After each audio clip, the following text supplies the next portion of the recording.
Non seulement positif, mais ça leur a permis de sortir de leur zone de confort ou d'inconfort et d'arriver à aller chercher au fond d'eux des idées tout en étant bien guidés. Donc ils ont pu créer, imaginer, mais dans un cadre bien défini par l'autrice, ce qui leur a permis d'arriver à un résultat qui leur a plu à chacun d'eux et au collectif, puisqu'il s'agissait d'écrire quand même, chacun a contribué à écrire un unique écrit pour toute la classe. Et ils s'y sont tous retrouvés. Donc personne ne s'est senti lésé, donc c'était vraiment super magique, enthousiasmant pour eux. Et moi, pour un public de CP, on a donc travaillé en art plastique avec l'intervenante. Et ils ont pu utiliser des nouvelles techniques, des nouveaux outils, travailler un petit peu différemment du travail habituel. Et ce qui leur a beaucoup plu aussi, c'est qu'ils puissent exposer leur production et qu'ils puissent repartir avec leur production. Et ça leur, je pense, leur laissera un souvenir.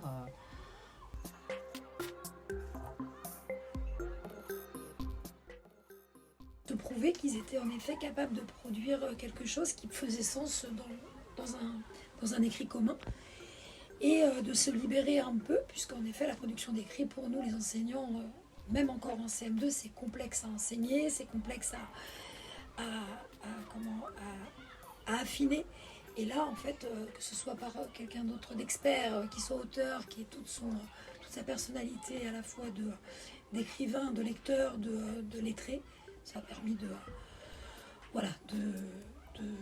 d'apprécier et de se rendre compte que oui, en effet, c'est à la portée de chacun. Et de voir aussi qu'il y a un travail qui a été mené par des plus grands et qu'ils ont pu s'approprier le travail des plus grands pour le mettre en œuvre de façon différente. Donc une histoire inventée et eux, grâce aux images, aux dessins, à leur production plastique, voilà, c'est un autre travail et du coup, ils se rendent compte aussi que écrire, ça peut aussi avoir, ça peut découler des productions plastiques, mais des productions aussi en danse ou voilà, avec le corps. Donc on peut exprimer un peu la même chose, mais de façon différente. D'enseigner la production d'écrit, c'est-à-dire, moi j'ai pris quand même pas mal de notes sur chacune des séances de façon à avoir un fil rouge, un fil conducteur, et pour se rappeler comment tout ça, ça s'était imbriqué, puisqu'on ne s'est pas tellement aperçu au fur et à mesure en fait que tout faisait sens à la fin. On avait le sentiment que c'était décontextualisé, que les situations d'écriture étaient en fait déconnectées les unes des autres, et en fait non, il y avait bien quelque chose de prévu, et voilà, tout en le faisant avec plaisir, mais ce que moi ça m'a apporté, c'est de me dire qu'en effet il y avait des choses à réexpérimenter à partir de ces séances-là qui sont faites par quelqu'un dont c'est le métier de tourner autour de la littérature, d'écrire, produire. Voilà, donc à refaire non seulement avec Graines de Conteur, mais aussi à essayer d'en tirer une substance,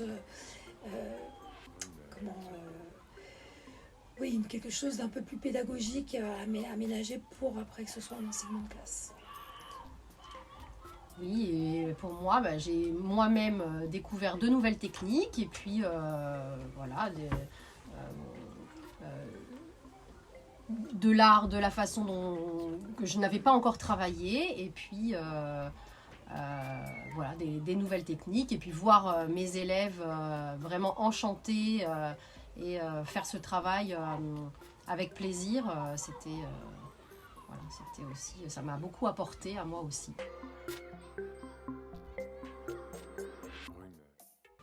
Complètement.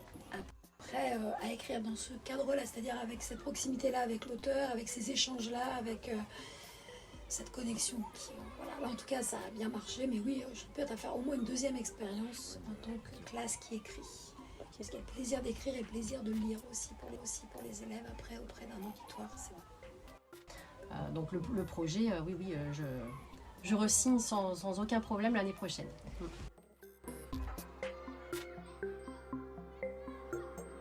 Rumeur